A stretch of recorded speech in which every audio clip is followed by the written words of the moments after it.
తెలుగు రాష్ట్రాల్లో ఇప్పుడు ఆంధ్రప్రదేశ్ కూటమి ఎమ్మెల్యేల అవినీతిపైనే చర్చ జరుగుతోంది. కరప్షన్ కట్టలు తెంచుకొని ప్రవహిస్తోందని తాజా పరిణామాలు చెప్పకనే చెబుతున్నాయి. ల్యాండ్, శాండ్, మైనింగ్ స్కాములకు వాళ్ళు నోటోరియస్ గా మారారు. చోద్యం ఏంటంటే సీనియర్లు రాజకీయాల్లో బాగా పండిపోయిన వాళ్ళు ఆ పని చేయటం లేదు. కొత్త ఎమ్మెల్యేలే అలా చేస్తున్నారు. టీడీపీలో మొత్తం 61 మంది కొత్త ఎమ్మెల్యేలుంటే అందులో 41 మందిపై సీరియస్ ఆరోపణలున్నాయి. వాళ్ళంతా వచ్చిందే తడవుగా అవినీతి మొదలు పెట్టేశారని రోజువారీ చర్యలను బట్టి తెలుస్తోంది. కొత్త ఎమ్మెల్యేలు దేశముదుర్లుగా తయారయ్యారని చంద్రబాబు ఇప్పుడు తలపట్టుకుంటున్నారు. పార్టీ గాడి తప్పుతోందన్న అనుమానాలు బలపడుతోన్న వేళ ఏం చేయాలో తెలియక చివరకు ఆయన దండోపాయాన్ని ప్రదర్శించాలని చూస్తున్నారు. అయినా దందాలకు అలవాటు పడిన ఎమ్మెల్యేలు చంద్రబాబు మాట వినేందుకు కూడా పెద్దగా ఆసక్తి చూపటం లేదు.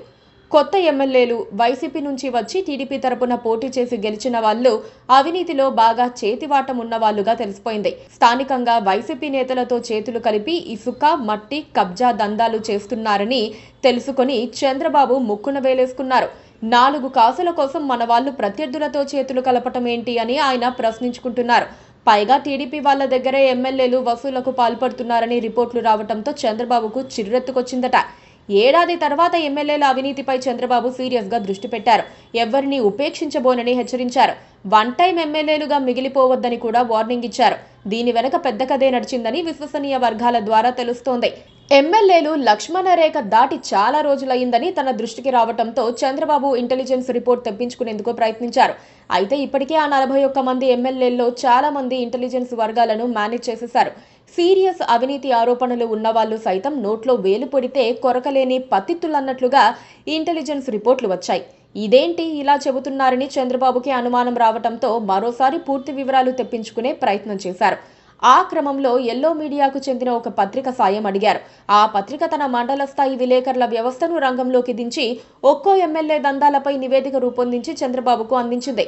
దాంతో చంద్రబాబు అలర్ట్ అయ్యి వాళ్ళందరికీ గత వారం మాస్ వార్నింగ్ ఇచ్చారని పార్టీ వర్గాలు చెబుతున్నాయి. గుంపులో ఎన్ని చెప్పినా ఎమ్మెల్యేలు పట్టించుకుంటారన్న నమ్మకం చంద్రబాబుకు లేదు. అందుకే ప్రతి ఒక్కరితో విడిగా మాట్లాడాలని చంద్రబాబు భావిస్తున్నారు. వీలైనంత త్వరలోనే ఆ పని చేయబోతున్నట్లు సమాచారం. దారికి రాని వాళ్లకు వచ్చే ఎన్నికల్లో టికెట్ ఉండదని టీడీపీ వర్గాలంటున్నాయి. అంతవరకు బాగానే ఉంది. కాకపోతే ఎలాగూ టికెట్ రాదని దందాల మోతాదు పెంచితే పరిస్థితి ఏంటన్నదే ఇప్పుడు పెద్ద ప్రశ్నగా మిగిలింది. మరి నిజంగా చంద్రబాబు వారిని కంట్రోల్ చేయగలరా? Please subscribe to KTV Telugu. KTV Telugu. KTV Telugu. KTV Telugu channel.